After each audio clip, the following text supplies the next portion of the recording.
രാഹുൽ മാങ്കുട്ടത്തിന്റെ കേസില് ഇതിലെ പരാതിക്കാരികളായ സ്ത്രീകളെ ആദ്യം മുതൽ വിശേഷിപ്പിക്കുന്ന പേരാണ് അതിജീവിത എന്ന്.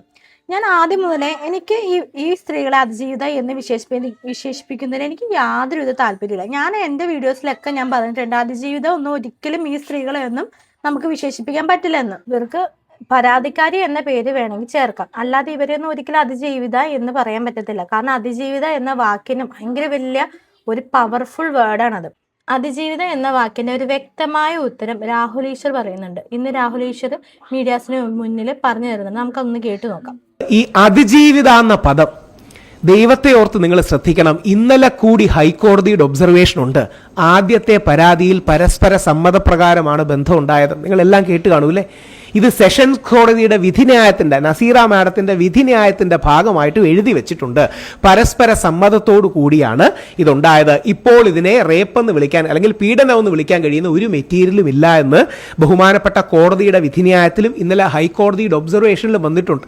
പിന്നെ എങ്ങനെയാണ് ആദ്യ പരാതിയോ രണ്ടാമത്തെ പരാതിയോ ഒക്കെ അതിജീവിതയാകുക? എന്ത് അതിജീവിച്ചു എന്നാ പറയണേ? അതായത് ഓൾറെഡി പീഡനം നടന്നിട്ടില്ല എങ്കിൽ പിന്നെ എന്താണ് ഇവർ അതിജീവിച്ചത്? പിന്നെ എങ്ങനെയാണ് ഇവർ അതിജീവിതയാകുക? അതിജീവിതമാർക്കും ഇരകൾക്കും നൽകുന്ന സംരക്ഷണം ഇവർക്ക് എങ്ങനെയാണ് കൊടുക്കാൻ പറ്റുക? യഥാർത്ഥത്തിൽ നിങ്ങൾ ദയവായി ശ്രദ്ധിക്കേണ്ട കാര്യം, അതിജീവിത എന്നുള്ള പദം വിശുദ്ധവും നിയമപരമായി വളരെ പ്രാധാന്യമുള്ളതുമാണ്. ലൈംഗിക അതിക്രമ കേസുകളിലെ സ്ത്രീകൾക്ക് സുരക്ഷ, സ്വകാര്യത ഉറപ്പാക്കാനാണ് ആ മഹത്തരമായ പദം നമ്മുടെ നിയമ സംവിധാനത്തിൽ യൂസ് ചെയ്യുന്നത്. ആ വാക്ക് സൂക്ഷ്മതയില്ലാതെയാണ് പലരും ഉപയോഗിക്കുന്നത്. ഉദാഹരണം, രാഹുൽ മാങ്കൂട്ടത്തിന്റെ കേസിൽ സെഷൻസ് കോടതിയുടെ വിധിയിലും, ഓർക്കുക ഒബ്സർവേഷൻ അല്ല വിധിന്യായത്തിന്റെ ഭാഗമായിട്ടും ഹൈക്കോടതിയുടെ നിരീക്ഷണത്തിലും പരസ്പര സമ്മതത്തോടെയാണ് ഒരു പരാതിയിൽ ബന്ധം നടന്നിരിക്കുന്നത്. അതിൽ ധാർമ്മിക നിയമ പ്രശ്നങ്ങളില്ല എന്നും ഹൈക്കോടതി നിരീക്ഷിച്ചത് നമ്മുടെ മാധ്യമങ്ങൾ കാണുകയുണ്ടായി. ഈ അവസരത്തിൽ ആ സ്ത്രീകളെ അതിജീവിത എന്ന് സംബോധന ചെയ്യുന്നത് നിയമപരമായി ശരിയല്ല. പരാതിക്കാരനാണ് വിളിക്കേണ്ടത്. യാതൊരു പ്രശ്നവുമില്ല, പരാതിക്കാരൻ തന്നെ വിളിക്കണം. പേര് പറയണമെന്ന് പറയുന്നില്ല, പരാതിക്കാരനാണ് വിളിക്കേണ്ടത്. അവർ അതിജീവിതകളല്ല.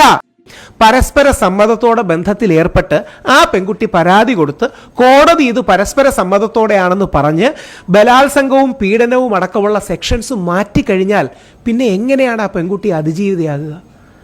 സ്വാഭാവികമായൊരു ചോദ്യം. ഇതാണ് ഞാൻ ആദ്യം മുതൽക്കേ പറയുന്നത്. ഈ പരാതിക്കാർക്ക് ഒരിക്കലും അതിജീവിത എന്ന പേര് ഇവർക്ക് സ്യൂട്ട് ആവത്തില്ല. അതെന്ന് പറഞ്ഞാൽ സർവൈവർ, ആ വാക്കിന് ഭയങ്കര വലിയ അർത്ഥമാണുള്ളത്.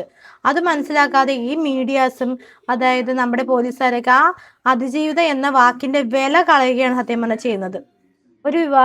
ഒരു വിവാഹിതയായ സ്ത്രീയെ ഇതുപോലെ പരസ്പര ഇഷ്ടത്തോടെ ഇങ്ങനെയുള്ള ബന്ധങ്ങൾക്ക് പോയിട്ട് കുറച്ച് നാൾ അവർ തമ്മിൽ എന്തെങ്കിലും തെറ്റിപ്പിരിയുമ്പോഴത്തേക്കും എന്നെ ബലാത്സംഗം ചെയ്തു, എന്നെ പീഡിപ്പിച്ചു എന്ന് പറഞ്ഞ് നമ്മുടെ പൊതുമധ്യം വന്നിട്ട് എന്താ കാര്യമിരിക്കുന്നത്? മറ്റുള്ള സ്ത്രീകൾക്കും കൂടി നിങ്ങൾ തന്നെ, ഈ സ്ത്രീകൾ തന്നെ മാനക്കേടാവുകയല്ലേ ചെയ്യുന്നത്?